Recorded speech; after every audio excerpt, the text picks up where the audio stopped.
In this video clip, we will run hypothesis testing for population mean with population standard deviation sigma known. We consider the test where H0 contains an equal form. So we can use a two-tailed test. Here we can convert the sample statistic x bar to a test statistic using x bar minus the hypothesized mean mu over sigma over square root of sample size.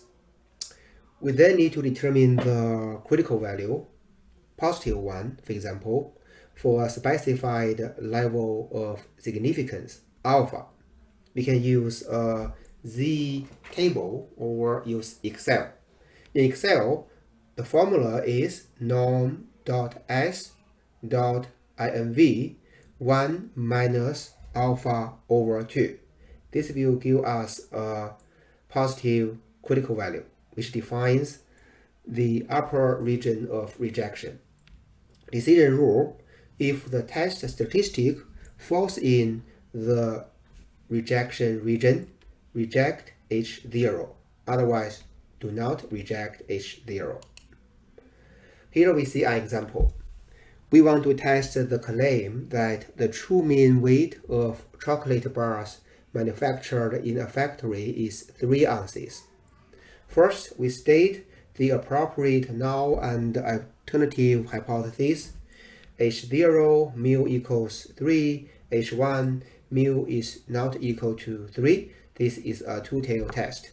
Then we specify alpha. Next, we choose a sample size, 100. Then we determine the appropriate technique, assuming we know sigma, 0.8. Suppose we know this from past company records.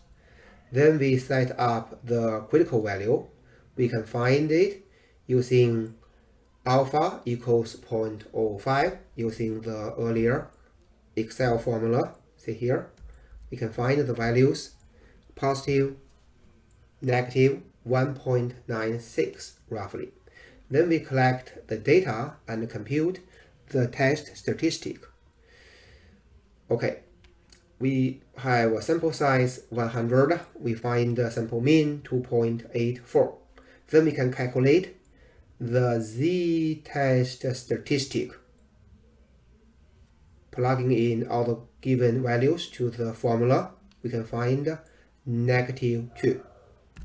Okay, then we can see negative 2 is less than the critical value here, negative 1.96. So here, the z-test statistic is in the region of rejection. So our conclusion is that we reject the null hypothesis and conclude that there is sufficient evidence that the mean weight of chocolate bars is not equal to 3. We can also find a p-value for the problem. The p-value is that the probability for a sample formed in a similar way to have a sample mean more extreme than 2.84, assuming the population mean is 3 with standard deviation 0.8. Be careful, more extreme than 2.84 can also be greater than the symmetric value 3.16 because normal distribution is symmetric. So here we can find px bar less than equal to 2.84, 0.0228. Here we use a sampling distribution of the sample means. Then we find px bar to be greater than or equal to 3.16 to be the same. Then we find the p-value, the sum of the two probabilities, 0.4, 0.0456. Or we can use the standardized normal distribution with test statistic. In a similar way, we can find the same p-value, 0.0456. So here, the p-value is less than alpha, so we reject the null hypothesis. Further, if we see the information carefully, we realize that we can form a 95% confidence interval, which is from 2.6832 to 2.9968. Be careful. We have alpha equals 0.05. So here we have to use 95%. Here the interval does not contain the hypothesized mean, 3. So we reject the null hypothesis at alpha equals 0.05. So here basically we have 3 methods: confidence interval, p-value, and comparing test statistic with critical values. The 3 methods will reach the same conclusion for a given problem. Next, we solve the problem with pstat. Pstat is an add-in of Excel. We go to pstat, one sample tests, z-test for the mean, sigma known. We are given null hypothesis 3, H0 mu equals 3, level of significance alpha 0.05, population standard deviation 0.8, sample statistics known, sample size 100, sample mean 2.84. If we are given a sample, we click this option and select sample cell range. We have a two-tailed test because the null hypothesis contains the equal sign. We click OK.